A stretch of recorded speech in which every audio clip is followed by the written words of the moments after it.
Monsieur Mamdouh, à votre avis, quels sont les moyens les plus efficaces pour être un bon professeur? Pour être un bon professeur, ça vient tout d'abord de la motivation. Oui. La motivation du professeur, c'est très important. S'il veut être un bon professeur, oui, il y en a plusieurs moyens.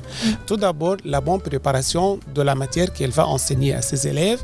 Il doit s'équiper toujours de plan P et plan C, c'est-à-dire les outils qu'il va utiliser en expliquant, soit des choses technologiques, soit des choses manuelles, ludiques, comme on dit. En plus, il doit toujours chercher l'information, la culture, oui. Parce qu'on enseigne la langue en négligeant la culture. La culture avec la langue, ça sera très intéressant et attractif pour les élèves aussi. En plus, on doit avoir toujours deux formations, soit auto-formation, soit des formations à l'Institut français, par exemple, ou n'importe où.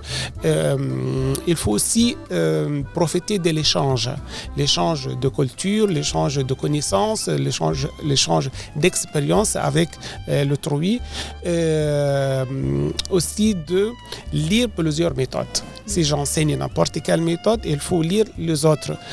En plus, ou bien enfin, s'il a son DELF, s'il a le diplôme de DELF, selon le niveau, peut-être P1, P2, ça sera mieux. Et comme ça, il aura les 4 compétences nécessaires en enseignant le français. Donc, un bon professeur, tu dois avoir le diplôme de DELF. Oui. D'accord? En plus, il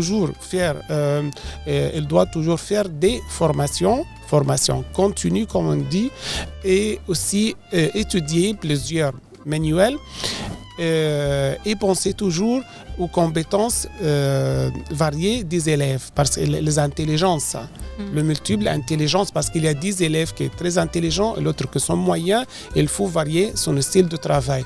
C'est pas difficile d'être un bon professeur, mais suivez, lisez, apprenez, profitez des autres. Oui, merci Monsieur Mamdouh, merci infiniment et malheureusement c'est le temps de dire au revoir et au revoir. Merci à vous, bonne continuation et bon courage. Merci.